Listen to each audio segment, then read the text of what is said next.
Welcome to the deep dive. Today we're getting into a company that operates really at the center of just an incredible flow of information. I mean, think about it. Billions of transactions every single day, trillions of dollars moving around. It's almost hard to grasp that scale. It really is.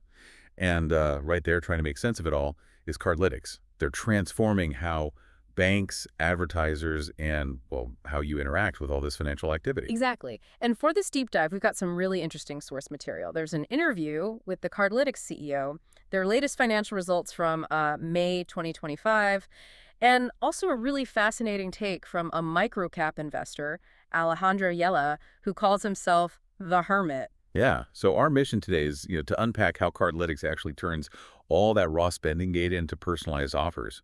We'll look at what their unique viewpoint tells us about the economy, and then dig into why this investor, the Hermit, thinks it's a hidden gem, even though the stock's been, well, pretty volatile. Right.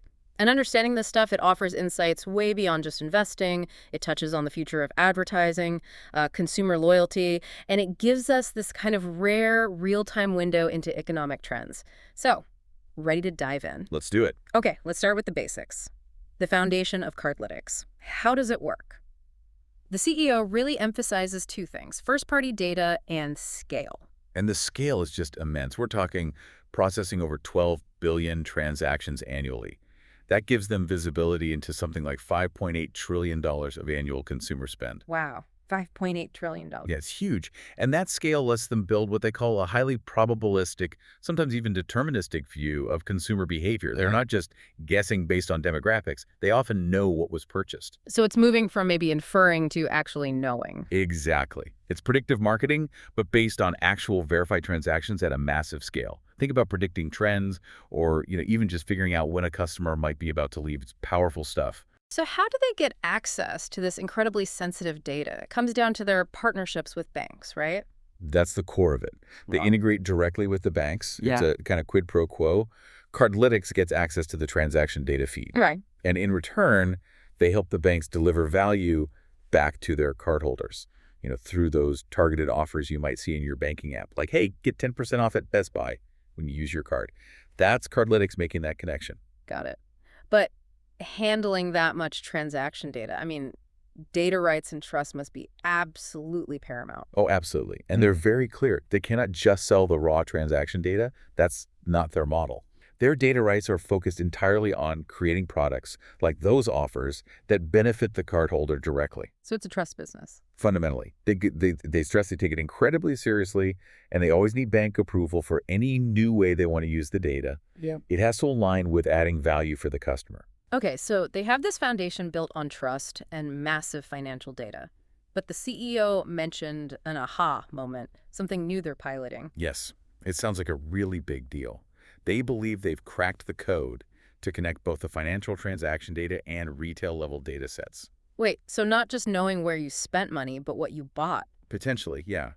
Linking those two scaled data sets, financial and retail, unlocks, as they put it, a whole bunch of ability for a new set of advertisers. It allows much more granular targeting, not just bought gas, but bought premium gas and coffee. That's a huge leap in understanding the customer.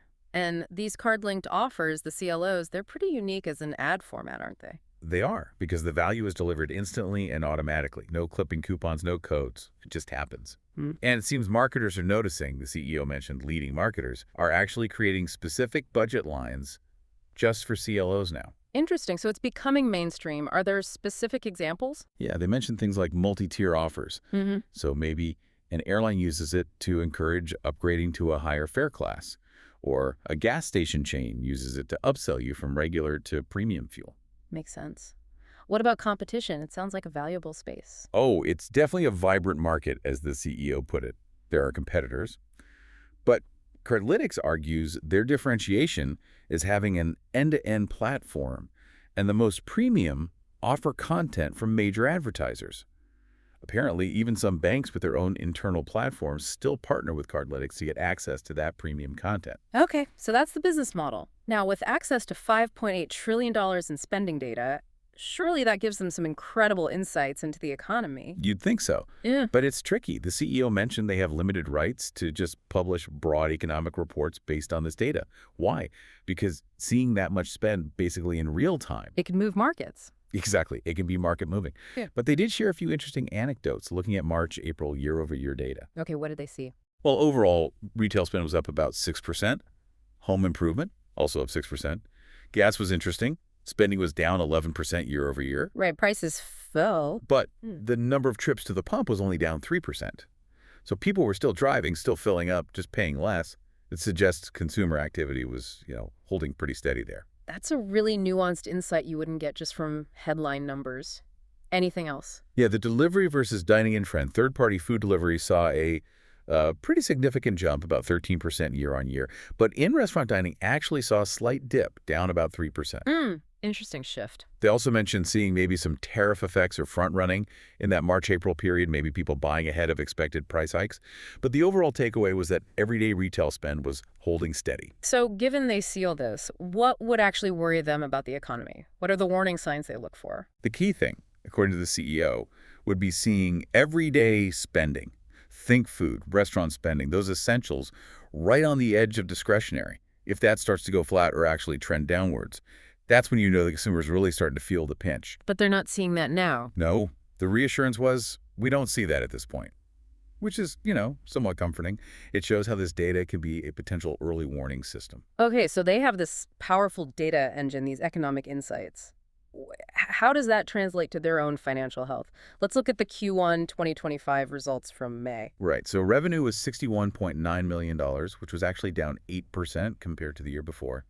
Billings, $97.6 million, also down slightly by 7%. Okay, decreases there. But what about profitability? That's where the picture looks better. Their net loss improved quite a bit. It was $13.3 million in Q1 25 compared to a loss of $24.3 million in Q1 24. That's a significant improvement. It is. And cash used in operations also got better, moving from needing $17.6 million to needing $6.7 million year over year. Plus, they had a $5.4 million gain from getting rid of their Dosh app. The CFO talked about strengthening the balance sheet, managing costs tightly, but still investing in growth. And they made some moves with their debt recently, too, right? Yes, some strategic financing. In April 2024, they issued $172.5 million in new convertible senior notes. That's debt that can potentially become stock later. They used that money to buy back $183.9 million of older, probably higher interest notes from 2020. And that actually resulted in a gain. Yes, a $13.0 million gain on debt extinguishment. Basically, they profited by restructuring their debt smartly. They also extended an existing $60 million loan facility out to 2028, and crucially, they haven't drawn any of that $60 million down yet, so it gives them flexibility. Okay. Shifting gears slightly, thinking about the market they operate in rewards programs, the CEO said they've become almost table stakes? Pretty much, yeah.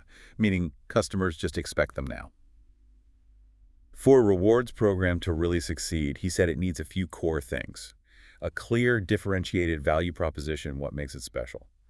It needs to be easy to earn rewards and easy to redeem them. And obviously, it has to offer real value to the consumer. That makes sense. It connects to why airline and hotel loyalty programs are often so powerful, right? Exactly. They have that unique position. Fixed costs, an empty seat or room costs almost the same, whether it's full or empty, plus high switching costs for consumers. Their loyalty programs help people pay for discretionary things, like vacations, which builds incredible loyalty.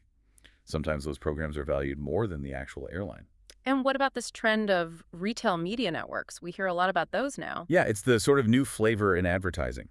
But the CEO also pointed out there's a lot of fragmentation right now, and they expect consolidation.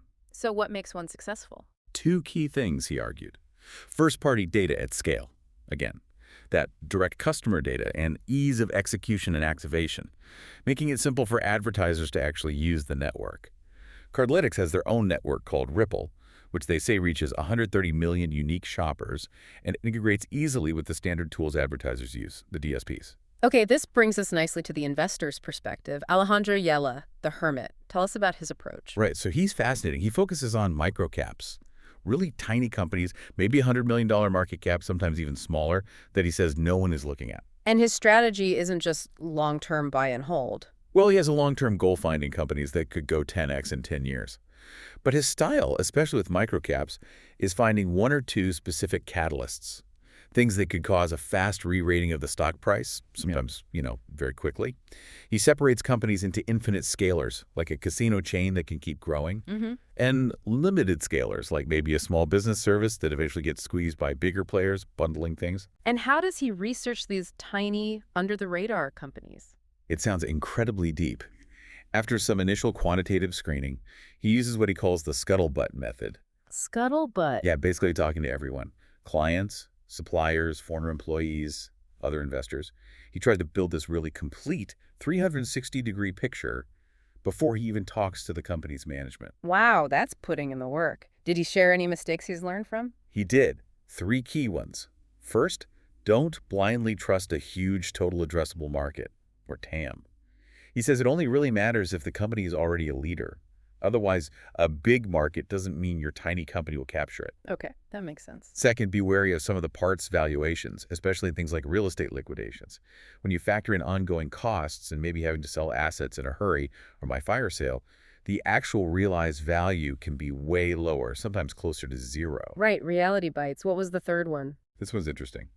Blindly trusting a mentor without doing the work to build your own conviction. He stresses how important it is to have your own reasons for owning something, because if you don't... You'll panic when it drops. Exactly. You'll panic, lose sleep, and probably sell at the worst time. You need that personal conviction. So how did this intense research process lead him to Cardlytics? He said he found it on a screener back in 2018, bought just a small tracking position in 2019, under $20 a share. His conviction grew as he saw them signing up more and more major banks. That execution was key. Did anyone else influence his thinking? He mentioned admiring another investor, Cliff Sosin, for his ability to kind of project trends into the future, to see that long-term potential. And he didn't just keep a small position, did he? He made a big bet. Oh, yeah. He said most of his buying was between $3 and $6 a share back in 2023. He apparently went bananas buying it.